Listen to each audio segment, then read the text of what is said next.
Well, today we continue with the shoulder girdle. Afraid you won't be able to see. Maybe somebody help me move this whole thing back. Get the stairs back, because otherwise they just can't see. And put the stairs in front. That's fine. Thank you so much. I think, as you know now, the skeletal shoulder girdle consists of the collarbone, the shoulder blade. I always feel for the artist it consists part of the arm, though that's not medical at all. But the artist thinks of the shoulder girdle as so much a part of the arm that I feel that that's sort of shoulder girdle too, you know. Last time we discussed various muscles, but we didn't exhaust the subject of the shoulder girdle, but I believe we can exhaust it tonight. There are two muscles that come off the shoulder blade from this upper triangle here and this lower triangle here. And they're named after those triangles, really. Or they're named for their places above the spine. You see, that's the spine. There's the supraspinatus, that's above the spine, and infraspinatus is below the spine. And frankly, the average student thinks that infraspinatus is the shoulder blade. It's the bulge he sees. But we'll think of these matters a bit. We could draw a shoulder blade by thinking of the spine of the shoulder blade. I like to think of that spine as the part that is right under the skin, which of course is a spiral plane, you see. It starts off pointing that way and ends up pointing this way. So it's a little spiral plane with its details, to be sure. It has a down plane underneath it, which attaches it to the body of the shoulder blade. But in here is the cavity, which looks up slightly. And let's see what else we have. The body of the shoulder blade itself.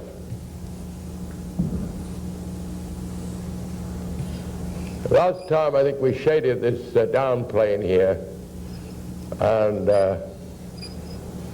I carried on quite a tirade about the understanding of cast shadows.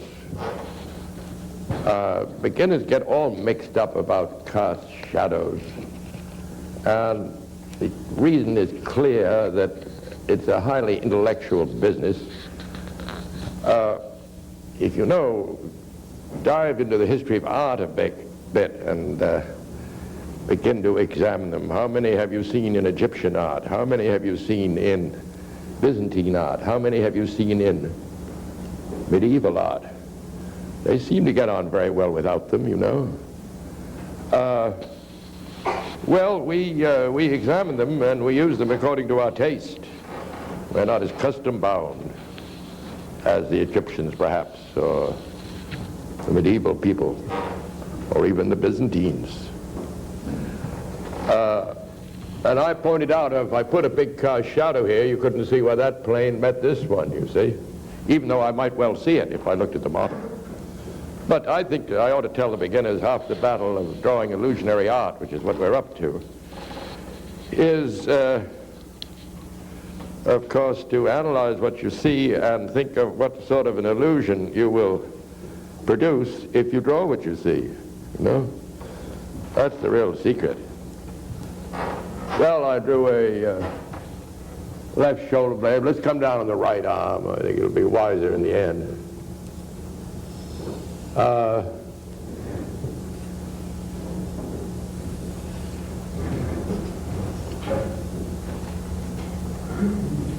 Something like that.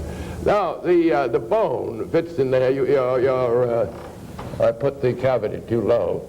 The bone fits in there, and the bone it represents here the articulation represents a ball and socket joint. That means you can move the arm any way you wish. Here's another one down here, which is designed really for supporting the body. This is a very weak joint, actually, and some of you have probably thrown it out. It's a very common occurrence, in which case the doctor puts you on the ground, puts his foot in your elbow, and he pulls on the bone and snaps it back. Much harder to dislocate this one here, you know. Well, since we know it's a ball and socket, we know that the shape of the bone on top must include a ball, which indeed it does. But it doesn't include this beautiful neck we have here. And that's there for functional purposes. You see, there's a great muscle that comes off there and goes into there and pulls the leg out. And the neck is there to give that muscle leverage. The arm, as most of you know, is raised by the deltoid, which goes into here. So it doesn't need any neck, so we don't have any neck here. We have what doctors call the surgical neck, but it's nothing but a line around the edge of the ball. Now, the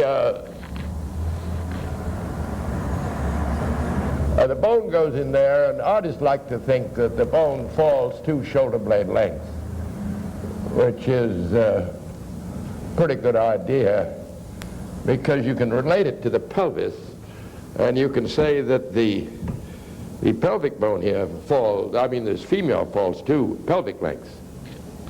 It's always a good thing to relate the pelvic girdle to the shoulder girdle if you can, and find the analogies. That gluteus maximus I was just talking about, of course, is analogous to the deltoid up here. Well, having drawn the bone that way, I think I'll throw it out a little so that we can see the muscles I'm about to describe more clearly.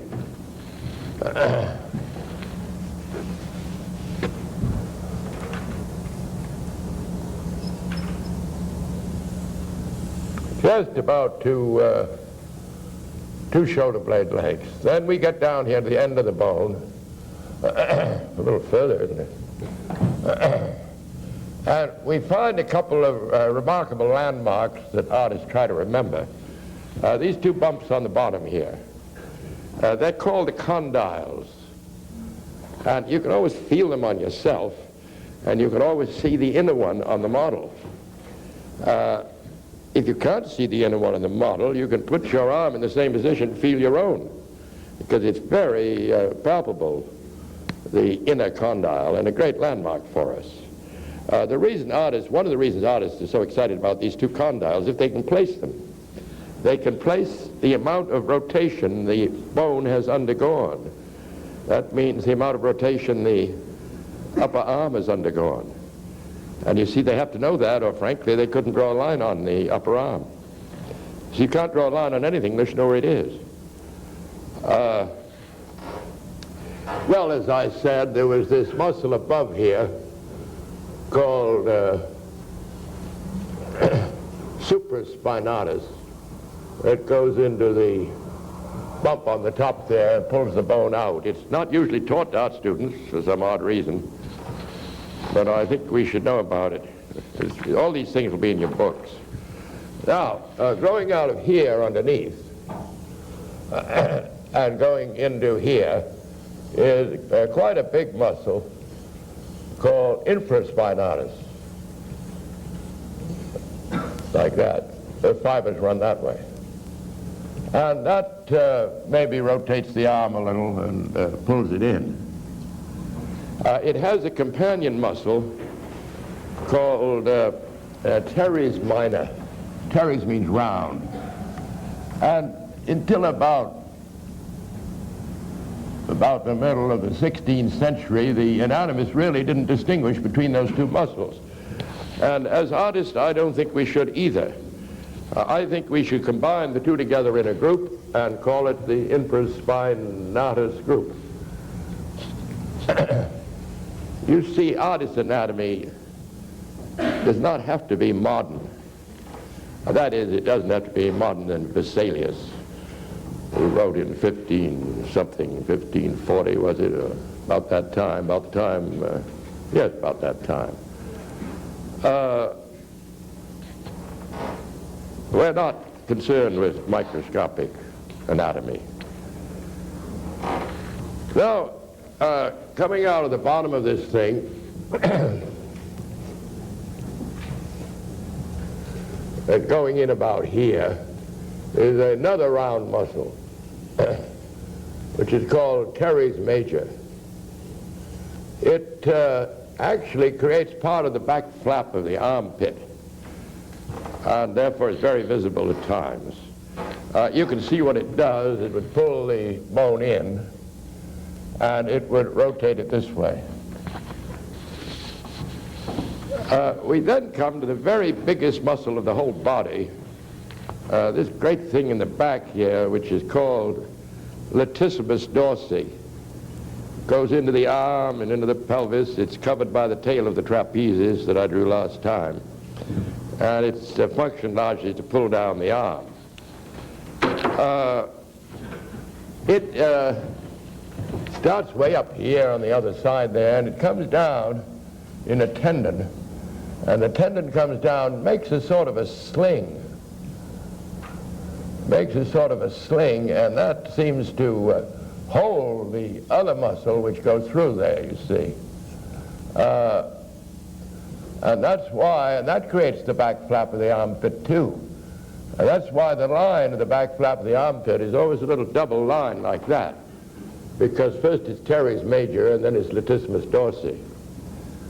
Well, it's an enormous muscle, and it grows way down here to the pelvic crest, and it covers all this business here, and goes to the center of the back. But I was going to put it in on a big chart in which I could include all the muscles of the back and really make a drawing of the back as a whole as the anatomy books show it to you. Then I thought I'd go on and more or less explain the way the artist sees that chart.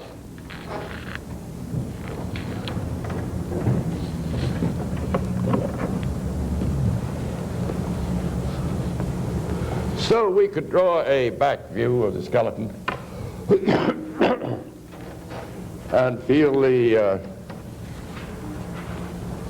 ball in the back of the head, I think, is a wonderful proportional conception for beginners.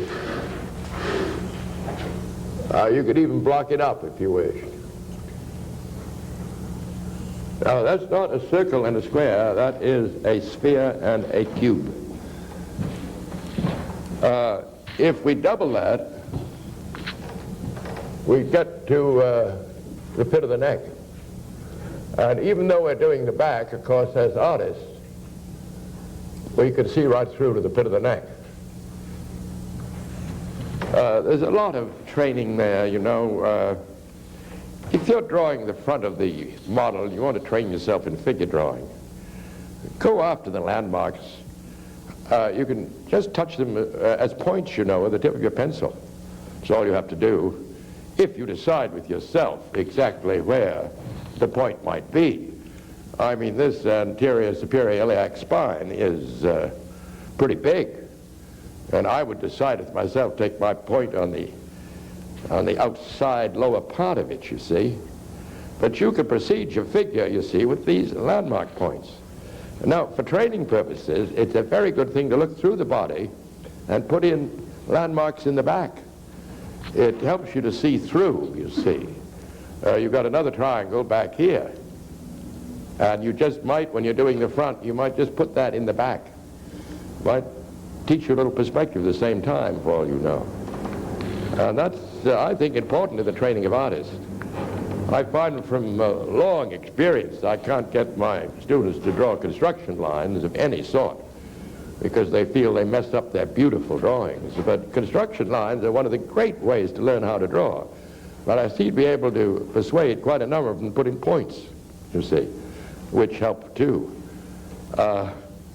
but you ought to really use both when you're training. This is the construction line here. So is that. This might be 1, 2. Now, as you remember, if we put 4 of those cubes down here, we get a nice perspective box for the skeletal rib cage.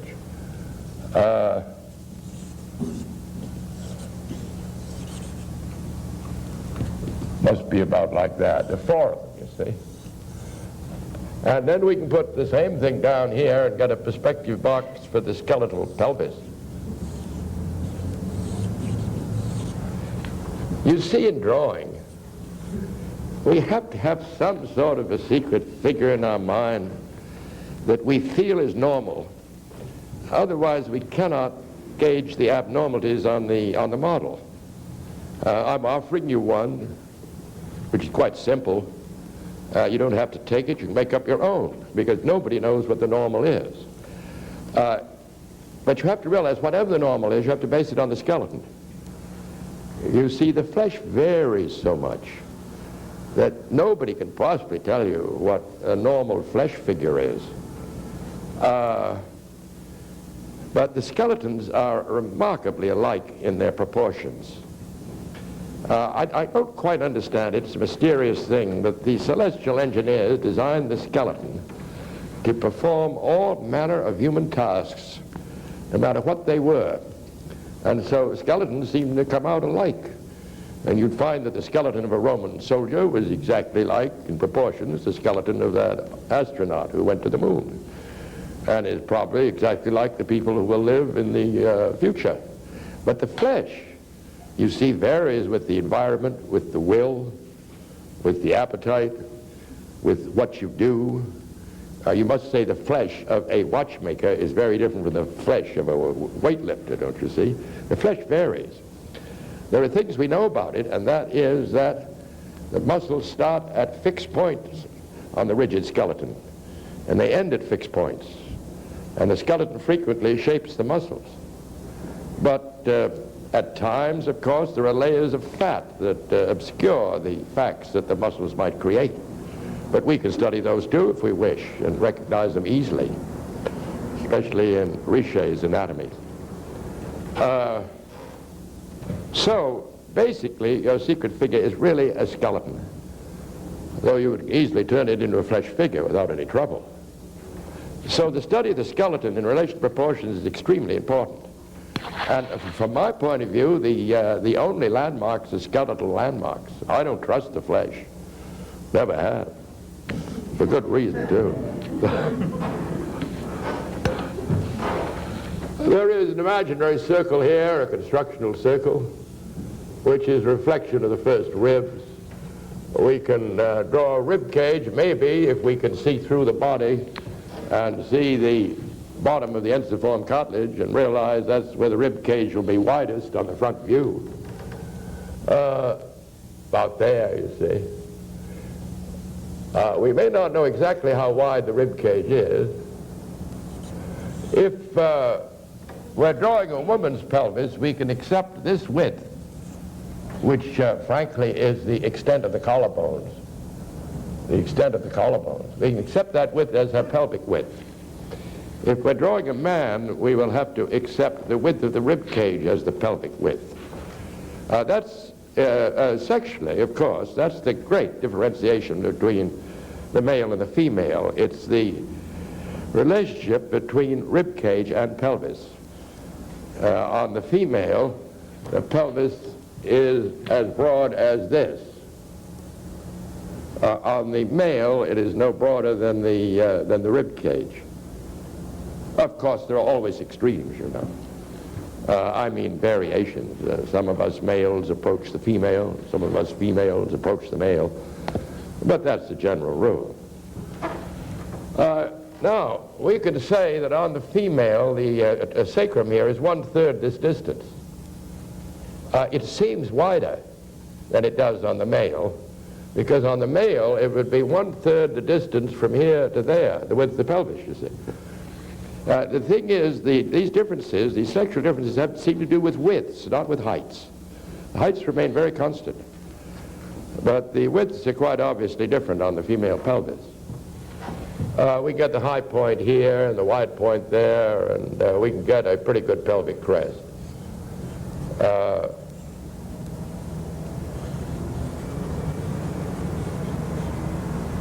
And I guess we have to, because we're going to draw latissimus dorsi, that famous muscle.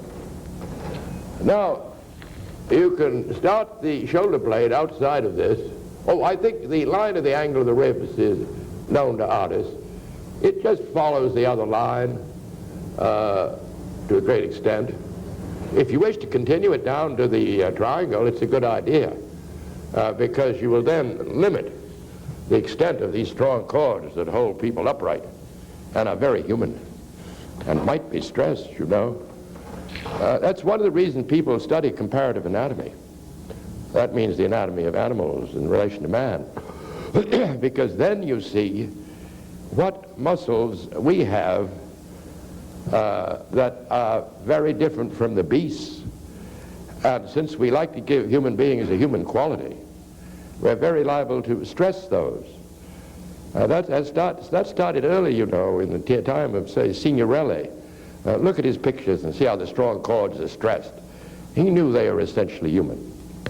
I must have people here who ride about on horses, you know. For some odd reason, a lot of people do that. And I must have people here who own cows. Well, take a good look at them. Do you ever see these strong cords on each side of the horse's back? Or these up here? Of course you don't. Those are human. And they can be stressed. Of course, another thing we do with muscles when we're coming to some shape conception of a muscular group is that we may characterize it just a touch to make it look more like itself than it looks. I mean, if you thoroughly understand the function of, say, the external oblique, as the artists call it here, if you thoroughly understand the function, and if you thoroughly understand the two muscles, the function of the two muscles beneath this group here, maybe you could make the group look more like themselves than they really look on the model, and make the model look a little more human. But that's fairly advanced draftsmanship, I suppose. But then I have fairly advanced people here, you know. This is a very mixed group, artistically speaking. Beginners, professionals. I recognize several professionals in this audience tonight, and I bow to them. Well, the shoulder blade, we could start here, and to our delight, we'll find that when it's at rest, it lies against the line of the angle of the ribs. So it's pretty easy to draw. We could also pretty well guess that it'll come to that point. That I think would be one on the other side.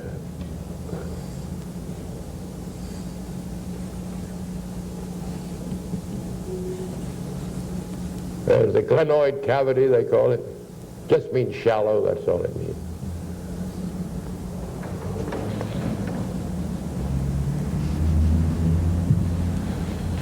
Now we might review a bit. Last time, you remember we threw in these little muscles here that go around to the front, like so many fingers. They keep on going up here too, but the artists don't seem to study them up there. They pull the shoulder blade around that way. They're called serratus magnus, or sometimes anterior serratus. They're these things here that these students mistake as ribs. They're really fingers of muscle to pull the shoulder blade forward.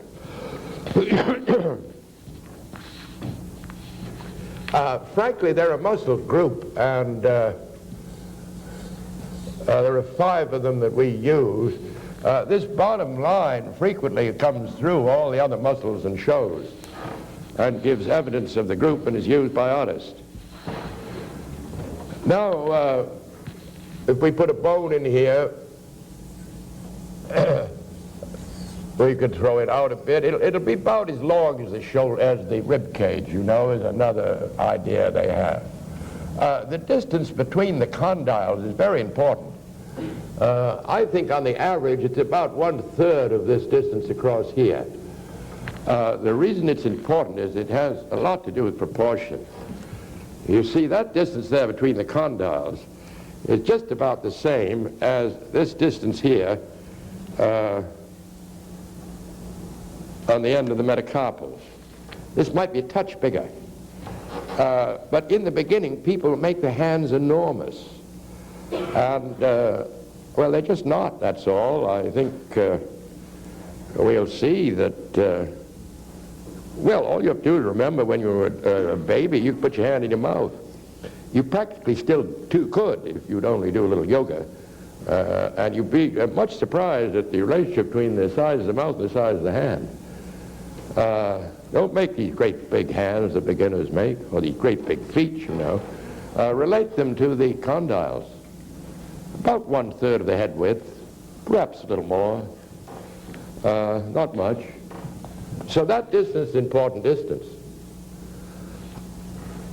Well, we drew this muscle up here, supraspinatus, and then underneath this big bulge here, which is infraspinatus, and its little boyfriend, teres major. But we lumped them all together. We grouped them, as artists say. I don't think you ever see teres major separately. Naturally, the same on the other side.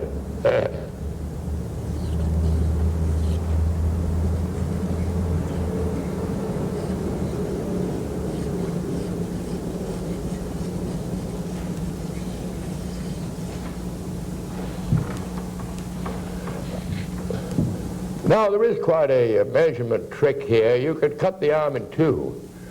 That's where the deltoid goes, we'll find. And then you can cut that in two, and that's where pectoralis goes on the other side.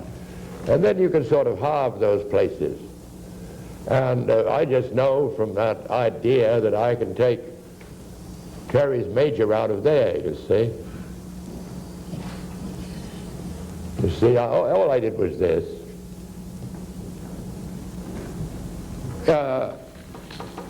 You see, learning the origin and the insertion of muscles is important because if we draw a line, we want to know where the line starts and where it ends. And we want to know this before we draw it. If we can visualize and feel our skeleton, of course, almost every line starts where the muscle starts and ends where the muscle ends, you see. About 3/4, 5/8 of the lines we draw are that type of line. So we put quite a little study into the points of origin and insertion of muscles. The latissimus dorsi that we were talking about starts on the other side there and comes down. And we go up to the high point of the pelvic crest here, and we find that it goes just a touch to the outside of the high point and ends up in quite a dramatic little tendon, rather short. It then begins to cross over the forms here, one after the other, and goes to the center, you see. It has what they call the line of the implantation of the fibers. Maybe that's a new term. But the actual fibers of the muscle, which cover everything underneath there, the fibers, you see, all run this way. And they start at the line of the implantation of the fibers. And that's a very recognized type of line in anatomy. It's that line there. Now we can see that the back flap of the arm is teres major and latissimus dorsi. Well, to continue the lecture of last time, you might say, we talked about the multiple muscles that really create two strong chords. They're groups. You can't memorize them very easily. I suppose you could if you wanted to. You don't have to. You think of two great chords here on each side of the center line of the neck. I think the ambitious might study splenius capitis because it's so important in animals. or perhaps splenius cervicus. Goes a little lower. We talked about the rhomboids, which came from the center line. They too would have a line of incision of the fibers if we really studied it. And that's why we often have such a hollow in the back, you know, and back down here, because of all these muscles and their lines of the incision of the fiber. Notice that the rhomboid ends here, and clever artists, when they draw this line here, send it over the bottom of the scapula, and then over the rhomboid, and then into its incision near the backbone there. Well, everything's the same on the other side.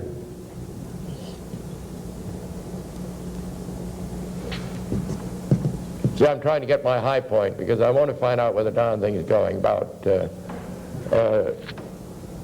say it went on it goes to the inside of the high points. Inside of the high point. Teres major, latissimus. This line here is quite a famous line, though it's more obvious on the side view.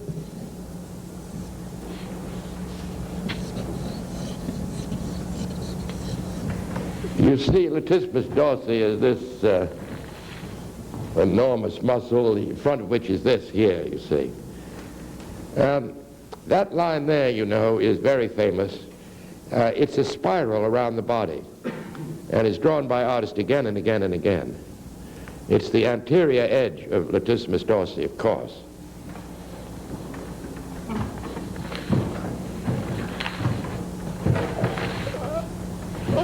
Well, of course, up here we have covering a lot of these things, covering the rhomboid, covering little odd muscle we might learn if we wanted to, the lifter of the angle of the scapula, though I never think is of much importance. We have the trapezius. As I suggested, a good way to get it is just feel a rhythm from shoulder point to shoulder point. And start the trapezius, which is quite narrow, and bring it down and lay it on the rhythm, you see, as they say in musical circles.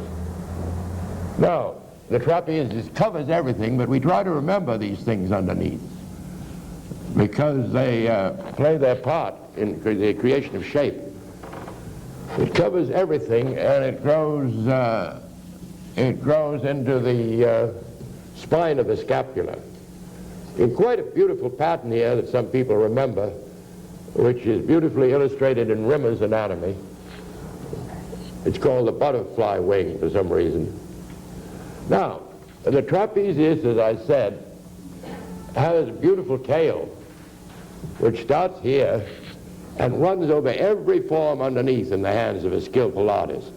It goes over latissimus dorsi, and according to the latest textbooks, ends on the 12th dorsal, which is there. It's used, you see, to explain the form underneath, the form over which it runs. You see, it even runs over the line of the insertion of the fibers of latissimus dorsi. It has its own little details that artists seem to know. The seventh cervical dorsal spine is about here. And the line of insertion of the fibers spreads out and makes a long lozenge shape, which is lower on the bottom than on top. And it creates a famous dimple here because it has no flesh there.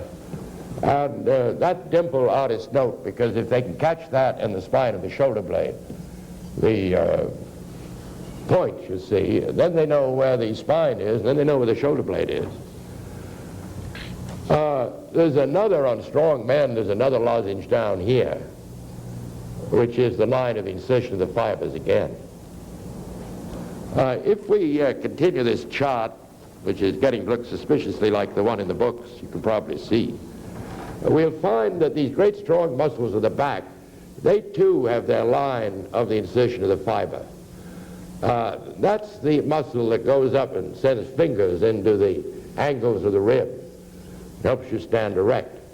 And here's the one, that's called iliocostalis. Here's one called longissimus dorsi, that sends fingers into all the transverse processes. And here's the final one, spinalis dorsi. And that lies in the in this hollow here between the dorsal spines and the transverse. Any of you eaten any lamb chops lately? No, you could find out a lot about anatomy by just noticing what you're eating, you see. Weren't you perhaps eating spinalis dorsi the last time you ate a lamb chop? Very probable, you know. Especially, too, in your dissection of birds. Goes on so much in the kitchen. You can learn a lot of anatomy, as I think I pointed out last time. Cannibals know a great deal about human anatomy. That's why they are so amazed in those French caves. The figures are drawn very badly. The animals are drawn beautifully, and from that they surmise that those magnificent Cro-Magnons who painted those pictures were not cannibals, you see.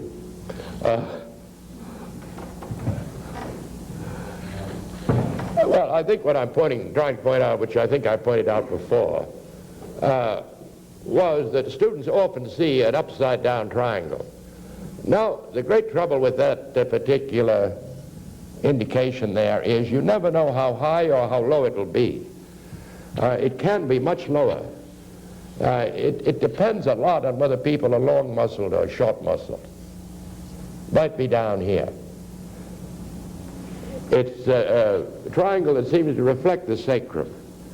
And with beginners, they often choose this and draw it rather than that one, which is 30 times more important. Because the triangle of the sacrum, of course, betrays immediately the whole position of the pelvis, you see. That is a very important thing to draw.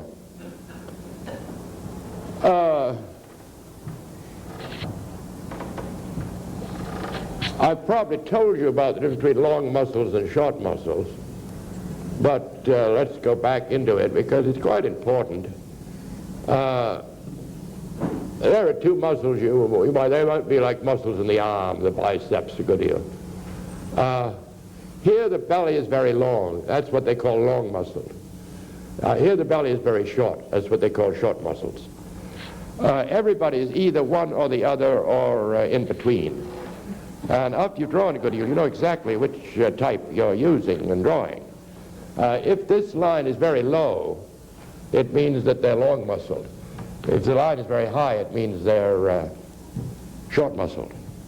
Because you see some muscles like these back muscles, like latissimus dorsi, that comes down and it goes into a great piece of aponeurosis or flat tendon, you see.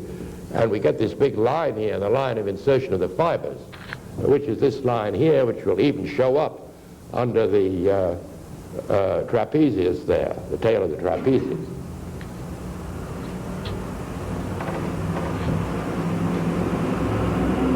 Well, I think those are the facts that artists know about the back, but I think that I will draw another chart and point out more or less the way the artist considers these facts.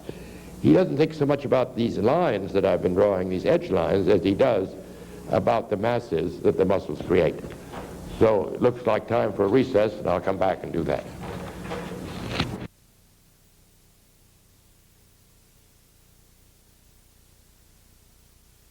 I thought now we might take this chart apart and explain it a little more the way the artist sees it, in terms of planes, perhaps, and masses.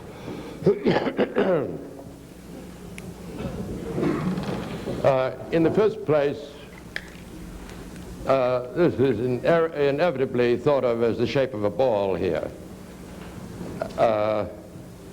And even when an artist draws the hair over that part of the head, he tries to retain the illusion of the ball beneath.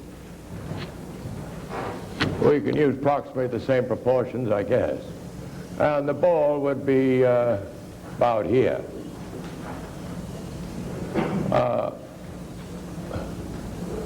Of course, if you play a lot with light and shade, you soon come to the conclusion that you get your best illusion with two lights. And that's because I think that that's the way the world was lit from the beginning, and that it's deep in our subconscious. The center line is that, I suppose, in our mind, if we draw that line, which we draw on a direct back view, we ought to try to consider what we're drawing. Either we're drawing a line that is caressing the dorsal spines, or we're drawing perhaps the line of gravity that passes through the body like a spear. But those two lines are very different. But we ourselves as artists ought to know which we're drawing. It's possible, if we're actually drawing this line here that I'm touching, we would darken up on the down planes and lighten up on the up planes. Artists don't like the straight back view on account of that line, because it carries no shape, you see. A straight line carries no shape except flat. And an artist would much rather turn the body just a little, put the ball here, and tell you just something about that shape, you see. He'd much rather do that. Because in illusionary drawing, his terrible problem is to get these shapes to stick out of the flat surface. And it takes all kinds of methods to do that, you see. Certainly this part of the body and the neck, the two strong chords, which are so clear on the side view, these two strong chords are essentially very human, and they hold the head erect, you see. As I said, you won't see them on your horse. Neither on your horse will you see trapezius going up to here. On the horse, trapezius will stop there. The points of the shoulder blade and the spines of the shoulder blade are much used by artists as construction lines. You see, if I'm drawing a little, there seems to be sort of a little 3/4 figure here. Artists, I drew that all wrong. I want to bring it down this way. Artists love these lines there. You see, that gives you the whole feel of where the shoulder blade is. And it is a construction line that shows this. And at once, on these back views, you could throw the trapezius into it, don't you see? Here's a girl, I guess, or a man with his arm partly raised, probably, you see. And those are construction lines. It would be raised more than that with that tilt, I can see that. We'll talk about that a little later. Probably about like that. So very often you draw the spines of the shoulder blade as a construction line. Now, if I draw them here in the same position,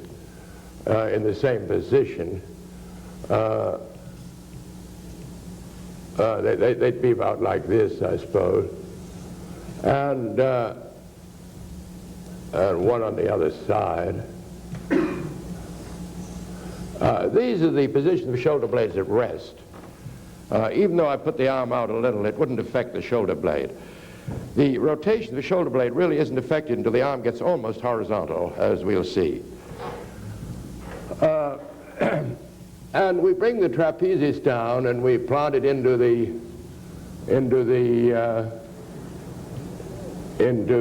spine of the shoulder blade.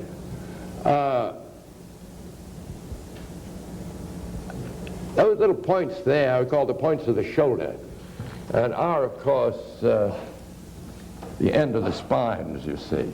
The chromium process, the doctors call them. But now we can isolate a couple of things. These strong underlying chords which absolutely dominate the surface. And this triangle here, which is called the supraspinatus triangle. The thing about it is we never know where it will be. You could see if I pull my shoulder blade way around, it would be here. If I put it back, it would be back here. If I put it up like this, it would be in another place. But it is an element that we regard separately. We could put letters on these things if you wanted. Those are what the artists call the strong chords. This is the supraspinatus triangle. These things, I don't know what to call them, they're sort of bumps. Now, under that is the infraspinatus mass, I suppose is a good high-sounding word, which consists of the supraspinatus muscle and its companion, teres major. It's what almost all beginners think is the shoulder blade. They don't realize the shoulder blade goes up there and down here too. Now, underneath here, you may remember the rhomboids. And if the shoulder blade approaches the center line, you get a very prominent bulge here, which artists call the rhomboid bulge. It frequently has a wrinkle in it, or two, vertical ones. If, however, the shoulder blade is pulled way around the body, and you know you can't pull it way around, that bulge disappears, and you're very liable to see the line of the angle of the ribs underneath. That would be this line here. Now, artists often think of this part of the body and that part of the body as if they were a couple of watermelons, melon shapes. Sorry. They've got good reason for that. The lungs underneath here are melon-shaped. The ribs intensify that shape. And then the meat of latissimus dorsi, this great muscle in the back, further intensifies it. So that frequently in artists, when they're drawing backs, they come down here, and they just put a melon on this side and a melon on the other side, you see. And they can shade them as such if they wish. It'll work very well. Oh, you'll see Blake doing that. Wasn't it Blake that made that beautiful picture of the return of Ulysses? And it's taken from the back. And Ulysses is shooting all the suitors, you know, that took over his wife while he was away on business, on a business trip. And you'll see those watermelons on Ulysses' back. Then after he'd shot all the suitors with his arrows, you know, they were defenseless. You know what he did? He called all the maids who had taken care of his wife, and he got a piece of clothesline, and he put it around the neck of each one of them, and he strung them all up too for, you know, conspiracy. I never thought that was quite fair. So underneath here, I can get the feel of a couple of watermelons. And I think you know now about what they are.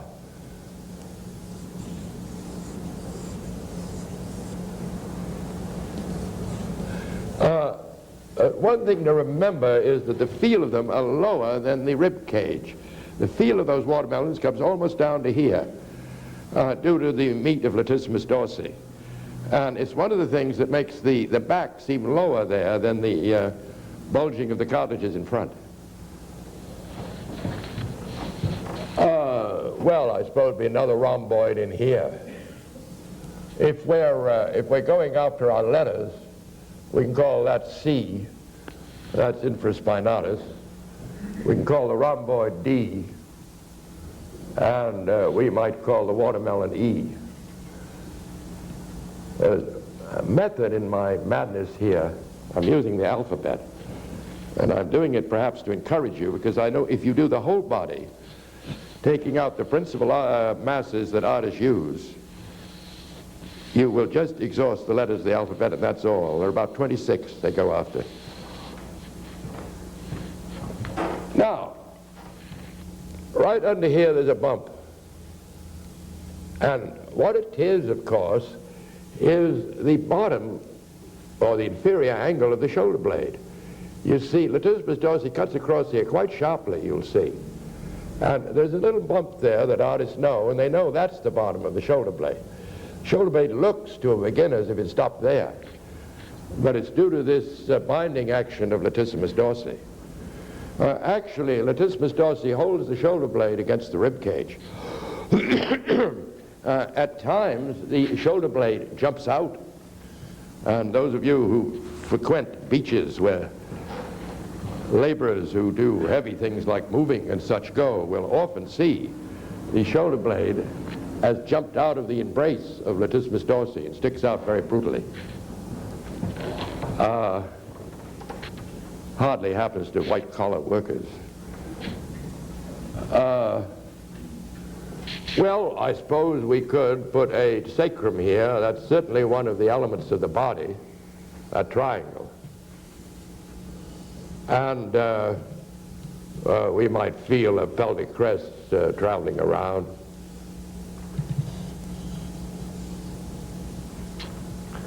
And we might think of this detail here. You know, it's pretty dull fleshing through here. That is the bottom finger of the serratus anterior of the great serratus. It often shows through there, just a touch. Details such as this we won't bother with, or the edge line of the trapezius. Now, the strong chords here become very apparent again. You'll never know how high they'll go. It will depend on the strength of your model. But they intermingle with those watermelons quite evidently. At times they overpower them. But you don't quite know which will be which. To go into our past anatomy, I think some of you know what that is. Look at it go just a little to the outside of the high point. That, of course, is what artists call the external oblique, and doctors obliquus externus. And I think we can put a letter on it. How are we coming on these letters? A, B, C, D, E. We could call that F.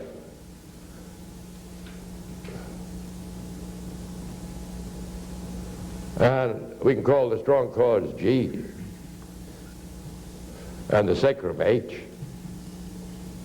H for sacrum.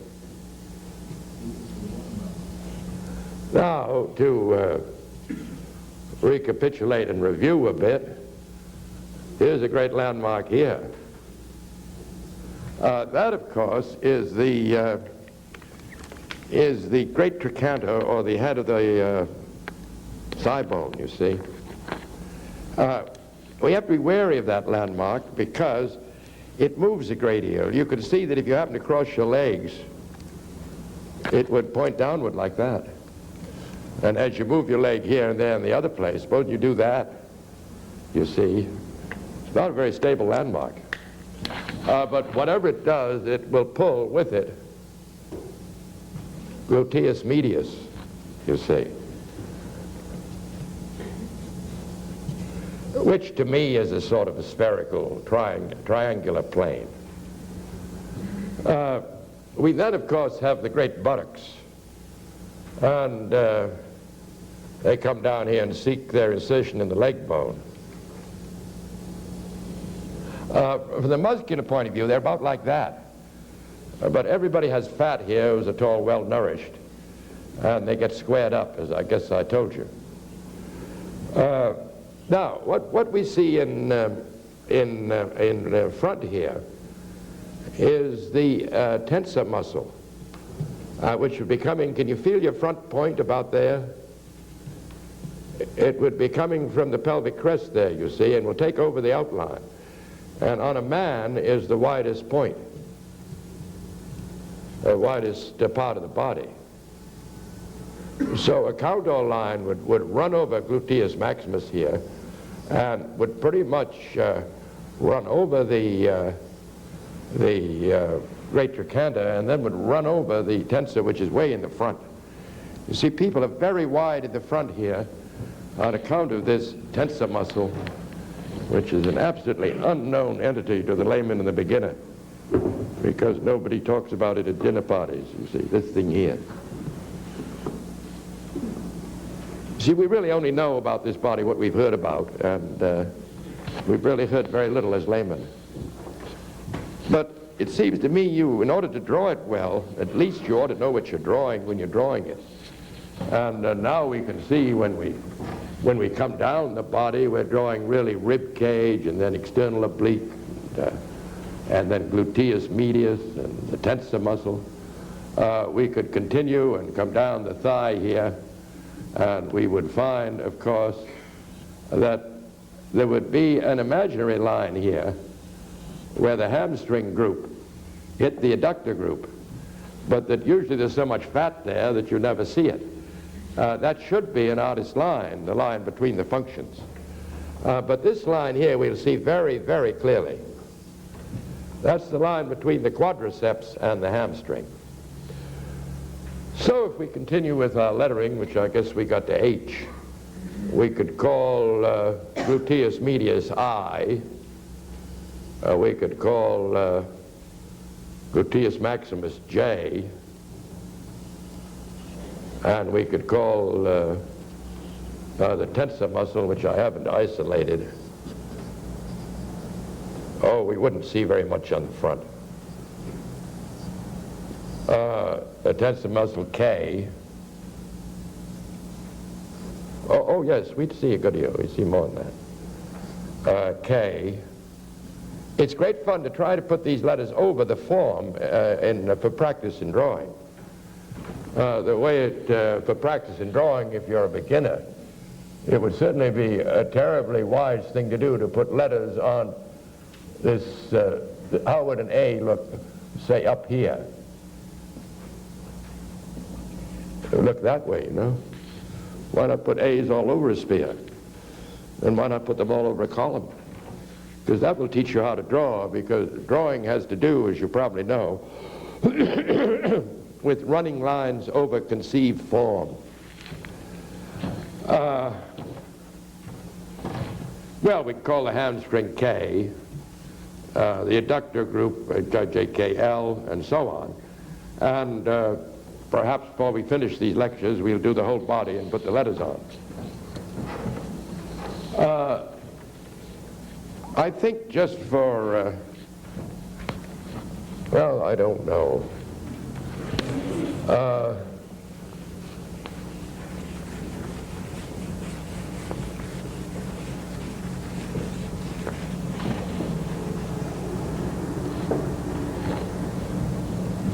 It's hard to go much further now unless we go into the arm, which we will do a little this time and a lot next time.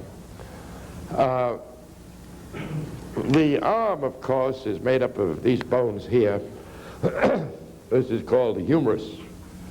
And most laymen remember it because this is a funny bone, you know. They call that the funny bone. You hit that, and it makes the ulnar nerve tingle. Children know all about that. That's the inner condyle for us. And then we come down here to these two bones here, which are called the ulna and the radius. The ulna has a hinge joint here, and all the ulna can do all through life is just that, you see.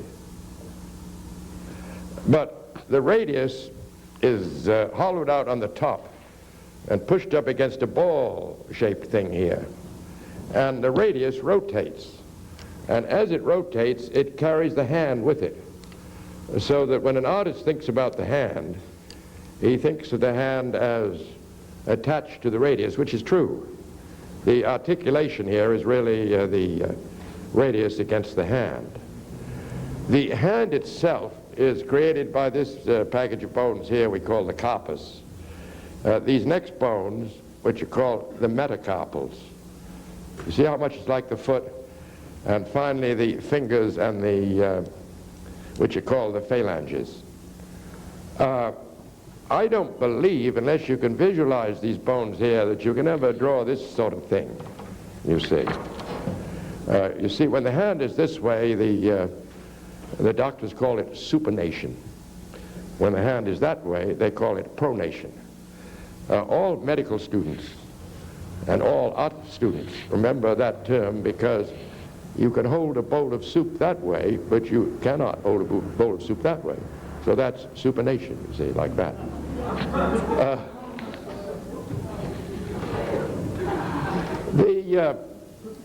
The arm can be raised to a considerable extent without disturbing the shoulder blade.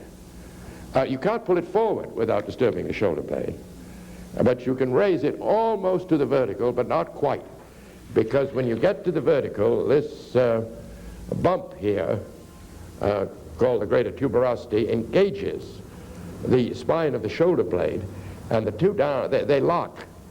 So therefore, if you put the arm up any higher, and I can't move it here because the shoulder blade is riveted to the body, if you put the arm up any higher, the shoulder blade has to rotate. So always stop and think a second if the arm is above the horizontal, because it means that rotation of the shoulder blade is taking place. The length of this thing here is supposed to be 2 of those head widths. If you take 2 more, the authorities disagree a good deal, but I take it to here, though I was reading a book today which said you should take it to here. But since there isn't any normal, who knows, you know?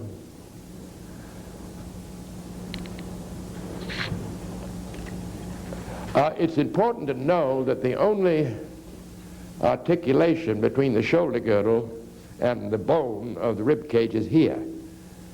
And I know I've told you that we can raise this shoulder girdle by raising the collarbone, which in turn will raise the shoulder blade. We can pull the collarbone forward, which of course will drag the shoulder blade forward. And we can, of course, force the collarbone backward, which would force the shoulder blades a little closer to the center line of the back. Well, there's a vast amount of logic and technology, but as usual, I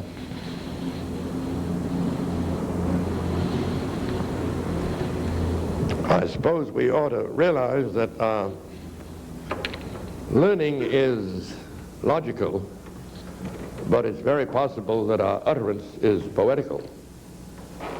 So I was going to talk a little about that picture in the Louvre in Paris, the girl with the smile, sort of half smile and the folded hands, it's so famous, and about the artist who made it, how he he went to that place outside of Florence in the Tuscan hills to paint that girl, and he put her out on the balcony, and he got inside, and of course he knew all about perspective, and he had a window, you see. She was out on the balcony, and he thought, well, I'll use my window as a picture plane. You see, all perspective is that you have a window, and you draw on the window exactly what you see. That is, assuming you keep your head very still and see with one eye. And so he had the window there, and there she was sitting there with the Tuscan hills behind her, which would hardly be the case here, because if the League wasn't here or the rest of New York, we'd just see the Pocono Mountains, but he had the Tuscan hills, you know. And he tried to decide where he'd put her in relation to the window, and you know, and he got it just about right. And then he thought, well, how much shall I put in? And he got quite near to it, and then all of a sudden he saw a dreadful-looking mother-in-law sitting next to her. You see, he didn't want her in the picture. She had probably a wart on her nose or something, so he pulled back right away, and finally he got it beautifully framed, you see, right here. And he accepted that. And he established what, he established a point, you see, which is what we do in illusionary drawing. Just a point from which he saw everything. And he held that absolutely still. And in fact, his whole visual consciousness was in that point. And once he'd established that, he could move all around as long as he remembered where that point was and kept his visual consciousness there. Then he set up his easel and his palette, his paints and everything. But then, of course, he realized that there's a lot more to being an artist than just the technical side, and that he had to say something in this picture. And there are many reports about what he thought, because he talked to people about it. And it is said that he stood here, you see, and he looked at that girl, and he said, "This is the head to which all the ends of the world have come, and the eyelids are a little weary. It is a beauty wrought out from within upon the flesh, the deposit little cell by cell of strange thoughts, fantastic reveries, and exotic emotions. She is older than the rocks upon which she sits. Like the vampire, she has been dead many times and knows the secrets of the grave. She has been a diver in deep seas and holds their fallen day about her. Like Leda, she was the mother of Helen of Troy, and like Anne, the mother of Mary. And all this has been to her but as the sound of lutes and lyres, and lives only in the delicacy that has molded the changing lineaments and tinged the eyelids and the hands." Thank you.